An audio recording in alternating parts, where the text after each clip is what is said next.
The Way of the Cross. This group of dramatic, soul-stirring paintings by world-famous artist Ben Stahl brings to you the events in the closing hours of the life of Jesus Christ. You see these nearly life-size paintings, 6 by 9 feet each, as they are hung in their custom-designed frames in the rotunda of the Sarasota Museum of the Cross, Sarasota, Florida. The scenes recreated in these magnificent oil paintings cover the time from Jesus' condemnation to death by Pontius Pilate to his interment in the tomb. Jesus Condemned. This scene is in the courtyard of the Palace of the Antonia. Jesus still wears the mock royal purple robe put upon him in anger by Herod. Now Pontius Pilate questions him, asking, "Are you a king?" And Jesus answers, "My kingdom is not of this world. My kingdom is not an earthly one. Thou sayest that I am a king. To this end was I born, and for this cause came I into the world, that I should bear witness unto the truth. Every one that is of the truth heareth my voice." At this point, Pilate said to the people, "I find no fault in him at all." He gave the mob a choice of who should go free, Jesus Christ or Jesus Barabbas, a man imprisoned for riot and murder. But, inflamed by the high priest Caiaphas and other members of the Sanhedrin, the masses demand the death of the Nazarene. The woman in the foreground showing alarm and despair is Pilate's wife, Claudia Procula, who, because of a dream, warned him not to convict Jesus. She later left Pilate and became a Christian, but now there is no turning back. The mob is shouting for the death of Jesus. The vicious bloodlust is visible on their faces as they scream, "Crucify him! Crucify him!" Jesus meets his mother. The stark, unbelieving agony etched in the face of Mary, the mother of Jesus, causes him to avert his gaze in pity.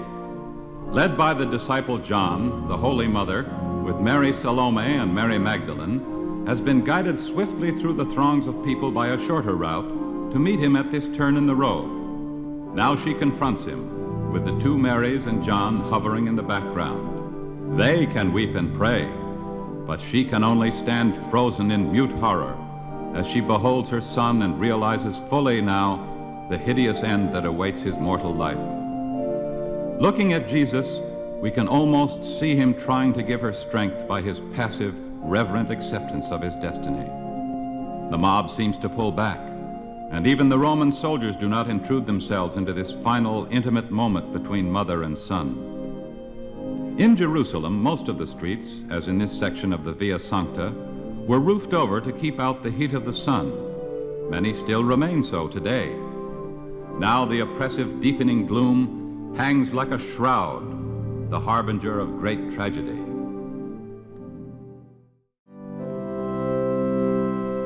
The Crucifixion.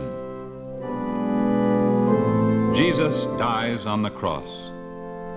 In this crucifixion scene, the artist has chosen to present Jesus alone with his suffering, facing the moment of death alone, as each of us must do. He focuses your eyes, heart, and mind on the immensity, the heroic proportions of this event from which the growth of Christianity spread throughout the world. History tells us that on the instant Jesus gave up his mortal life, thunder crashed, a great bolt of lightning split the clouds, and a tremendous earthquake shook the land with a roar. The solid stone of Calvary split wide at the foot of the cross, and the blood of our Lord ran deep into the ground through the crevice, which can still be seen today from a cave beneath the hill. In the temple in Jerusalem, the Babylonian veil was ripped apart from top to bottom, and men ran in terror into the streets, abandoning the sacrificial animals burning there. A darkness like midnight came down upon the city at 3 o'clock on this historic day, a darkness which spread from Jerusalem throughout the entire world and lasted for the rest of the day. The frightful impact of this evidence of the wrath of Jehovah was voiced by the Roman centurion Abinadar when he bowed his head and murmured, "Assuredly, this man was the Son of God."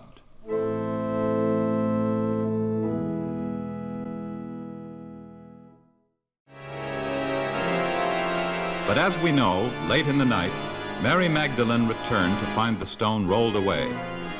And when she went quickly to fetch the Holy Mother and Mary Salome, they found his body was gone from the tomb.